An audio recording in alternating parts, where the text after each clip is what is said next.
आइए भारतीय संविधान की अनुसूचियों को याद करने का प्रयास करते हैं। भारतीय संविधान में जो नवनिर्मित संविधान था उसमें 22 भाग, 395 अनुच्छेद और 8 अनुसूचियां थी। अब ये 8 अनुसूचियां बढ़ के 12 हो गई हैं। तो ये याद रखेंगे, 8 अनुसूचियां थी, अब बढ़ के कितनी हो गई है? 12। तो क्वेश्चन देखिए कितनी अनुसूचियां हैं, तो 12 पे ट्रिक करेंगे हम। पहली अनुसूची जो है इसमें भारतीय संघ के जो घटक राज्य हैं और संघ शासित क्षेत्र हैं उनका उल्लेख किया गया है। ठीक, तो भारतीय संघ में जो भारत में जो राज्य हैं और संघ शासित जो क्षेत्र हैं उनके बारे में उल्लेख किया गया है पहली अनुसूची में। दूसरी अनुसूची की आप बात करेंगे तो दूसरी अनुसूची में भारतीय राज्य व्यवस्था जो है उसमें जो पदाधिकारी हैं, ठीक, तो विभिन्न पदाधिकारियों के वेतन, भत्ता, पेंशन आदि का उल्लेख किया गया है। तो पहली में घटक राज्य और संघ शासित क्षेत्र का उल्लेख है और दूसरा में तो भारतीय राज्य व्यवस्था के विभिन्न जो पदाधिकारी हैं उनके वेतन का, भत्ते का, पेंशन का आदि का उल्लेख किया गया है। तृतीय जो अनुसूची है उसमें पद ग्रहण करते समय जो शपथ है उसका उल्लेख किया गया है। तो जो पदाधिकारी हैं उनके पद ग्रहण करते समय शपथ का उल्लेख किया गया है। तीसरी में याद रखेंगे, तीसरी अनुसूची में। चलिए आइए चौथा अनुसूची। तो चौथी अनुसूची में जो विभिन्न राज्यों और संघीय क्षेत्रों का राज्यसभा में प्रतिनिधित्व का वर्णन किया गया। चौथी अनुसूची में विभिन्न राज्यों और जो संघीय क्षेत्र है उनका राज्यसभा में प्रतिनिधित्व का वर्णन है चौथी अनुसूची में। पहली में क्या है? घटक राज्य, संघ शासित क्षेत्र का। दूसरा में क्या है? तो जो विभिन्न पदाधिकारी है उनके वेतन, भत्ता, पेंशन का है। तीसरे में क्या है? तो उनके शपथ ग्रहण का है। और राज्य, चौथा में राज्य और संघीय क्षेत्र जो है उनका राज्यसभा के प्रतिनिधित्व का वर्णन है। आइए पांचवी अनुसूची की हम चर्चा करते हैं। तो पांचवी में क्या है? अनुसूचित क्षेत्रों और अनुसूचित जनजाति के प्रशासन और नियंत्रण का उल्लेख किया गया है पांचवा में। पांचवा अनुसूची में क्या है?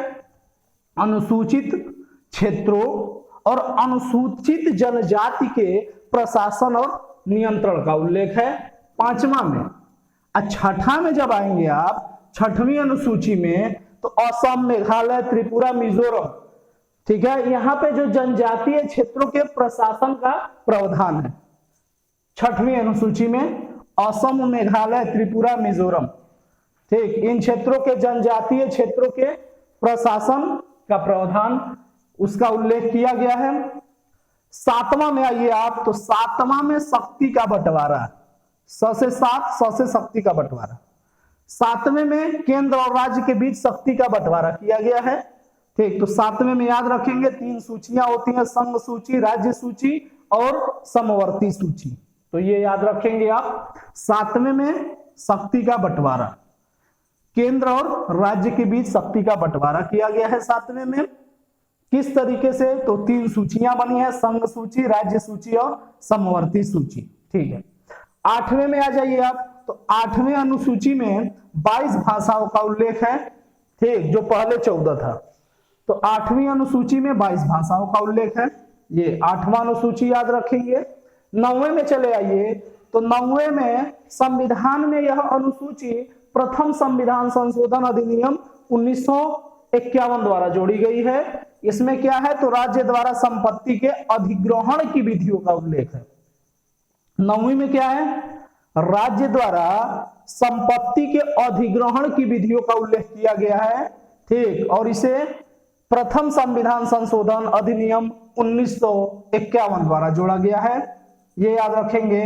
9वीं अनुसूची क्या? 9वीं अनुसूची राज्य द्वारा संपत्ति के अधिग्रहण की विधियों का उल्लेख। ठीक, तो ये याद रखेंगे 9वां। 10वां 52वें संशोधन में ये जोड़ा गया है, 1985 द्वारा जोड़ा गया है।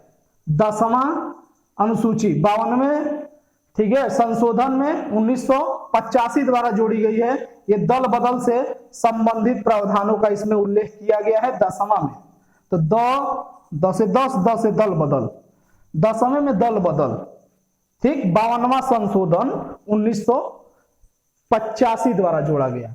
ठीक है, 11वां आ जाइए। 11वां 73वें संवैधानिक संशोधन।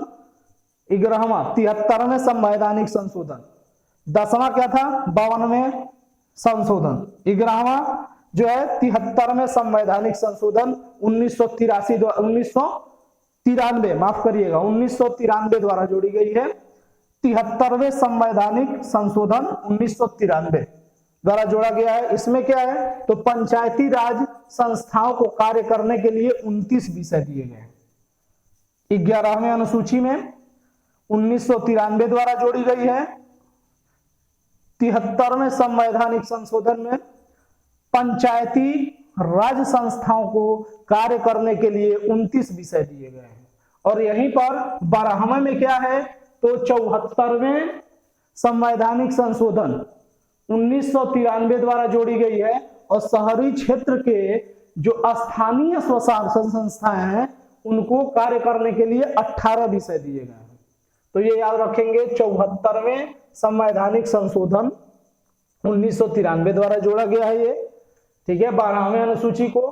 और शहरी क्षेत्र की जो स्थानीय स्वशासन संस्थाएं, शहरी क्षेत्रों में जो स्थानीय स्वशासन संस्थाएं हैं उनको कार्य करने के लिए 18 विषय दिए गए हैं। तो 12वें अनुसूची में 18 विषय दिया गया है, 11वें में 29 विषय दिया गया है।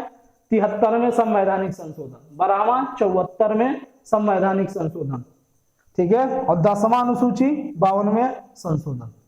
चलिए ठीक है, यहां से आ जाइए। प्रथम अनुसूची घटक राज्य और संशासित क्षेत्रों का उल्लेख है। दूसरा में क्या है पदाधिकारियों के वेतन भत्ता पेंशन का है। तीसरे में उनके शपथ ग्रहण के बारे में उल्लेख है। चौथे में क्या है तो राज्य और संघीय क्षेत्रों का राज्यसभा में प्रतिनिधित्व का वर्णन किया गया है। 5वें में तो अनुसूचित क्षेत्र और अनुसूचित जनजाति के प्रशासन और नियंत्रण का है। और 6वें में असम, मेघालय, त्रिपुरा, मिजोरम में जो जनजातीय क्षेत्रों के प्रशासन का प्रावधान। 7वां शक्ति का बंटवारा। 8वां 22 भाषाओं का उल्लेख। 7वां शक्ति का बंटवारा संघ राज्य समवर्ती सूची। 8वां 22 भाषाओं का उल्लेख, पहले 14 था। 9वां राज्य द्वारा संपत्ति के अधिग्रहण की विधियों का उल्लेख। ठीक। 10वां 52वें संशोधन में 1985 द्वारा जोड़ा गया है दल बदल से संबंधित। 10 से दल बदल। 11वां 73वें संवैधानिक संशोधन। ठीक। 1993 में पंचायती राज संस्थाओं को कार्य करने के लिए 29 विषय दिए गए। और 12वां 74वें संवैधानिक संशोधन 1993 ठीक है द्वारा जोड़ी गई थी। शहरी क्षेत्र की जो स्थानीय